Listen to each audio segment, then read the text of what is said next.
Salut, aujourd'hui nouvelle critique, on va vous parler de Nous finirons ensemble, le nouveau film de Guillaume Canet qui est la suite des Petits Mouchoirs sortis il y a presque 10 ans. C'est parti pour la critique. N'oubliez pas, abonnez-vous, c'est super important. Et si vous abonnez, on part tous en vacances, ensemble, au Cap Ferret. Pour manger des huîtres. On commence par le casting et comme il y a 10 ans déjà, c'est le même casting. Ils ont pris les mêmes acteurs. ouais. Ça c'est bien. On a François Cluzet, Marion Cotillard, Benoît Magimel, Gilles Lelouch, Laurent Lafitte. Laurent Lafitte, De la comédie. de la comédie française. De la comédie Il y a française. un nouveau nom de famille, c'est Voilà. marié.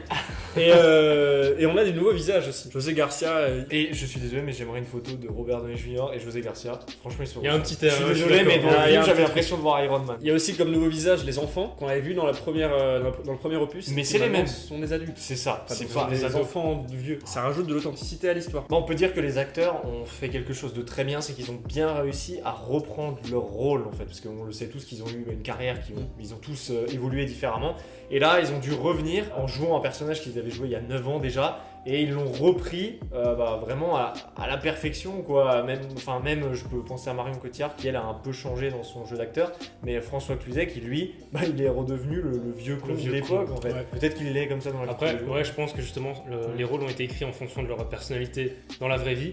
Et le fait de revenir, de tous se retrouver au même endroit avec les mêmes personnes, ils ont réussi à retrouver cette alchimie qu'il y avait dans le 1 qui avait très bien marché. On va parler maintenant de la réalisation donc de Guillaume Canet. On sent qu'elle est fidèle à ce qu'il avait fait dans le premier opus et dans ses anciens films, mais en même temps on sent qu'il y a une évolution dans sa réalisation et son travail. Ça se voit surtout dans le fait que dans le premier opus, par exemple, on avait cette réalisation très classique des comédies françaises de l'époque. Et là, maintenant, on a un truc vraiment plus mature, plus posé. Et il y a carrément des moments où on pourrait se croire dans un film d'auteur Ouais. avec des caméras à l'épaule assez tremblantes Ouais. pour montrer un peu les situations dérangeantes.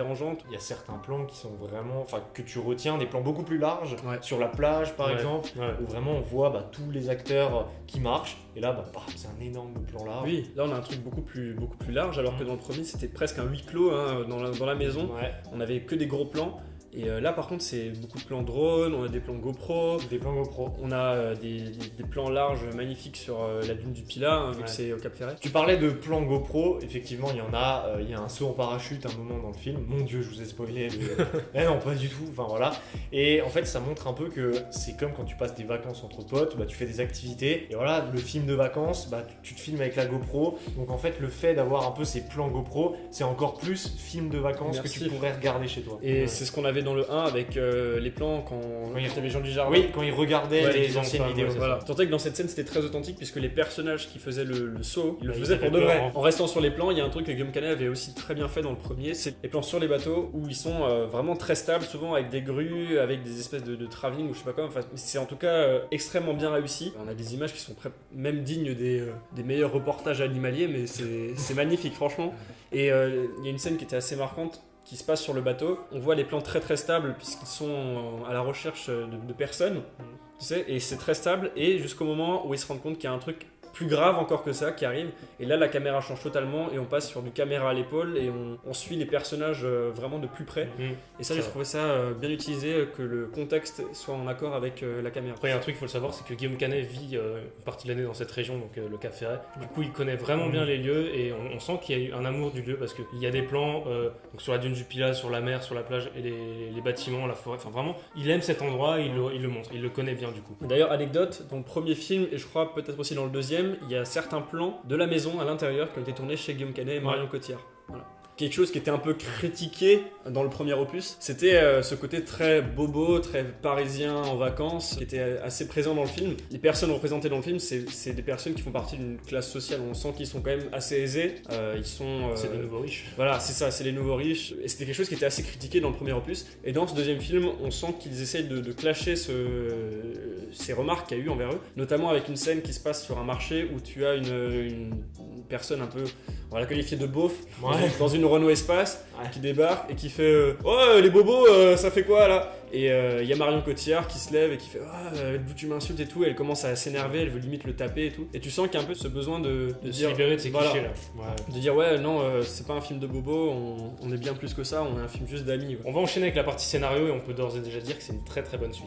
C'est pas une suite de trop parce que on sent qu'il y avait une histoire à raconter à travers ça et que c'est pas juste allez on reprend les mêmes, on recommence. C'est pas un copier-coller, Ah ouais. c'est vraiment son histoire Déjà, le mec a attendu 10 ans pour le faire. Il s'est Voilà. pas juste dit, bon, le film a marché, il faut vite faire une suite. Voilà, Il a pris voilà. le temps, il a réfléchi, il a pris du recul. Les deux touchent un sujet assez différent. Le premier touchait plus la crise de la quarantaine Ouais. chez les personnages, et la suite, c'est un peu cette suite de crise de la quarantaine et la crise de la cinquantaine. On a deux crises assez marquantes normalement dans la vie de La soixantaine pour François Pinault. Nous, ça nous concerne pas vraiment, mais je pense qu'il y a peut-être des gens qui se sont reconnus là-dedans. Donc là, maintenant, on va faire une petite partie spoiler, parce qu'il y a des petites choses dans le scénario qui sont à dire. Faudrait pas vous gâcher la surprise, quoi. Voilà, donc allez voir le film, et si vous n'avez pas vu Les Petits Mouchoirs, allez d'abord voir Les Petits Mouchoirs, c'est quand même plus important. Et si vous voulez voir la fin de la critique, allez au timecode qui s'affiche. Donc là, on peut vous parler de l'évolution des personnages qui est vraiment très importante dans ce film. Il y en a deux, je dirais. Il y a la première au tout début où on revoit tous les personnages, on capte qu'ils ont changé, donc Ouais. ils ont tous fait une petite Oui. évolution. Et puis, au fur et à mesure du film, il y a pas mal de personnages qui vont encore avoir une évolution. On peut citer Marion Cotillard. Marion Cotillard, qui dans le premier était une personne qui pensait d'abord aux autres avant de Oui. penser à elle-même. Oui, c'est vrai. Et dans le deuxième, elle est plus une personne qui pense à elle-même. Au début. Parce qu'elle a un peu perdu foi, ouais, Voilà, elle se dit ouais. on est tous foutus, la société c'est de la merde, donc On autant va tous être mourir égoïste. vite. Voilà. Elle a donc Nino, son enfant. Elle s'en occupe jamais. C'est même Elle montre très bien jamais fait. qu'elle s'en occupe. C'est très bien fait parce qu'au début, elle arrive en taxi et on voit pas l'intérieur du taxi, on voit pas qu'il y a le gosse Ouais, c'est vrai. et elle oublie le gosse. Et du coup, on se dit, ouais, elle a oublié quoi? Et tu vois que le gosse dès le début, enfin, il est pas éduqué comme Non, il faut. non. Genre il donne un coup de pied dans la portière Eh d'un oui. taxi, tu dis Coco, tu te calmes. Autre évolution de personnage, c'est le personnage de Gilles Lelouch, donc Eric. On nous le présente dès le début, il a un enfant. Il y a une petite fille. C'est que j'aurais aimé et je pensais que pendant le film, il y allait avoir la mère qui allait débarquer. En mode, voilà, elle vient et puis il y aurait peut-être pu avoir un conflit entre eux. Là, à aucun moment la mère est présentée et vous avez vu le film, vous voyez qu'ils finissent ensemble, Marie et Eric du coup. Et bah, à aucun moment il y a le problème de, c'est vrai que j'ai une femme quand même à côté, tu vois. Mais je sais pas s'ils sont encore ensemble. Je sais pas non plus. Mais du coup, leur arc narratif à ces deux personnages, il est bien terminé parce que depuis Ouais. le premier, on nous montre qu'ils se tournent autour. Enfin, surtout Eric, il veut finir avec Marie et tout. Il y Ah, arrive lui, pas. il veut, hein. Ouais. Et là, du coup, enfin, ils y arrivent. Je pense d'où le titre du film, nous finirons ensemble. Ouais, c'est une bonne conclusion à leur histoire. Surtout que Marie, à la fin, elle a retrouvé son gosse qui était tombé à l'eau et tout, et elle commence à s'attacher à lui. Elle voit que Eric, pareil, elle peut compter sur lui. Et en fait, elle ressent enfin un peu l'amour et la famille qu'elle a jamais pu avoir, tu vois. Ouais. Autre évolution de personnage qui mène un peu nulle part, que le personnage de Benoît Magimel, donc Ouais. qui s'appelle Vincent. c'est ça Ouais. Il est plus avec sa femme, il vit avec un homme, qui est le personnage d'Alex. Pendant le film, on va nous dire, on va nous montrer clairement qu'il est encore attiré par sa femme, vu qu'il va coucher avec elle pendant le film. Et à la fin, en fait, ils expliquent pas, il est juste de nouveau avec Alex, et c'était juste peut-être une erreur de parcours. Pareil avec son fils, on nous montre que son fils il est distant par rapport à lui, peut-être du fait qu'il fréquente un homme. Ouais. Et à la fin, on nous montre qu'ils se réconcilient, vu qu'ils discutent entre eux. Ouais, ils font Mais un c'est jamais vraiment développé, c'est un peu une sous-intrigue qui passe vraiment à la trappe. Il y a Voilà. quelques mini-intrigues dans le film qui malheureusement sont pas résolues, contrairement au 1 où quand le 1 était fini on était bon. Là je trouve que dans le 2 il y a 2-3 petits trucs qui manquent. Par exemple Antoine, dans le 1 il finit avec Juliette et là Juliette, On l'a complètement oublié. À un moment, on dit et Juliette ouais.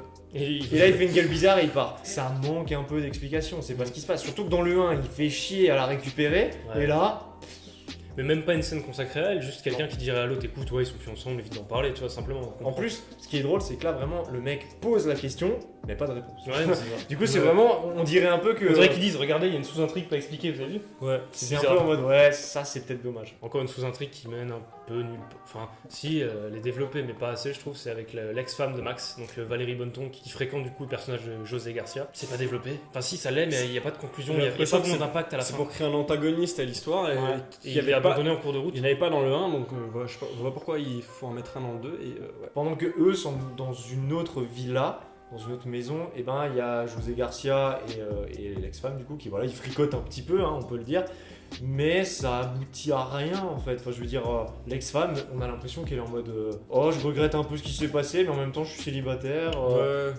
Elle revoit vite ses anciens potes. Et ça sert juste à montrer que les potes, ils vont voir l'ex-femme sans François Pinault. Et que tu sais, après, il y a un conflit. La scène de fin, mais c'est tout. Mais en vrai je trouve que, comme dit, hein, ouais, l'intrigue de l'ex-femme est rajoutée. Vraiment, c'est vraiment rajouté ce truc. Tu pourrais l'enlever, le film resterait aussi cohérent. Il y a un autre changement, c'est au niveau de la maison. Là, Ouais. on a une espèce d'évolution, puisqu'à la base, on part sur la maison de vacances, celle de Max.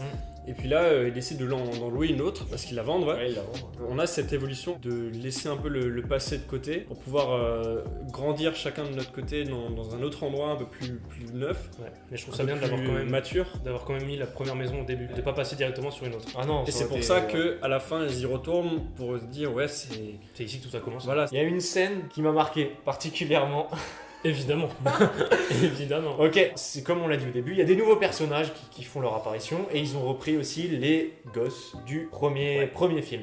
Et il s'avère que les gosses ont grandi et voilà, ils sont sur des applications de rencontres. Et il y a une scène où on voit donc un des gosses, le fils de Max, qui se réveille et qui est accompagné par une très charmante demoiselle. Et là, on se dit, mais c'est qui elle? On l'a jamais vu. On a un très beau plan sur son corps qui est magnifique. Voilà, et elle demande d'aller chercher de l'eau. Et boum, une deuxième qui arrive. Pareil, c'est la C'est des jumelle. jumelles, ouais. Moi, je vous l'avoue, j'ai fait un AVC. Mon nez a saigné. À ce moment-là, c'est Gilles Lelouch qui dit putain, tu peux être fier de ton fils et tout. Et là, le fils qui répond Non, surtout que les deux filles, quand elles passent, t'as Gilles Lelouch et Ah oui François Cluzet qui sont genre. Mais ça, Sérieux?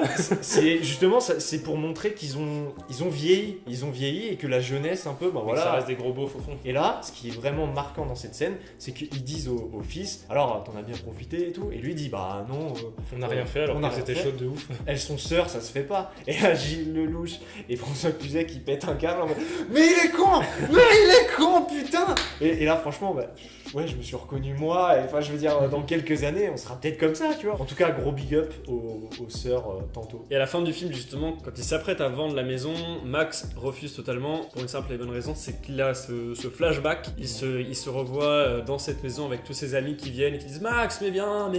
Et Jean Dujardin qui est là. Ça, c'est ouf. Un peu pour rappeler vraiment Jean Dujardin, vu que c'est Ludo qui est décédé dans le premier, C'est lui pour qui dire, amorce l'histoire en fait. c'est un personnage très important pour lui et il a beaucoup marqué les lieux. Et c'est un peu pour dire, mec, fais pas la connerie d'effacer ce passé. Ouais. Quoi. En vendant la maison, il mettrait tout ça de côté et Ouais. il passerait à autre chose. Bon, c'est bon, plus de spoilers à partir de maintenant. De toute façon, on n'a plus rien à dire à partir de maintenant. Ah merde, déjà. Ah oui. C'est passé vite. On peut juste vous dire que le film est vraiment cool et allez le voir quoi. Si Allez vous le avez voir. aimé le 1, vous allez beaucoup aimer celui-là. Et si vous avez pas vu le 1, regardez-le et ensuite Ouais. regardez le 2. Donc comme d'habitude, si vous avez apprécié la critique, si vous avez apprécié le film, mettez un petit pouce bleu, nous ça nous fait toujours plaisir. Mettez un commentaire pour nous dire ce que vous avez pensé du film, si vous comptez aller le voir ou pas. Enfin, si vous voulez pas le voir, vous pouvez aussi le dire, Ouais. pas de soucis. Ça nous intéresse. Ça nous intéresse toujours les petits commentaires. Abonnez-vous, c'est important, mettez la cloche pour pas rater les prochaines vidéos. Il y a plein de trucs qui vont arriver, on dit tout le temps ça, mais là il y a vraiment des trucs nouveaux qui vont arriver, donc ça va être cool. Nous, on repart pour de nouvelles aventures. Voilà. Et moi, je vais voir les sœurs tantôt là.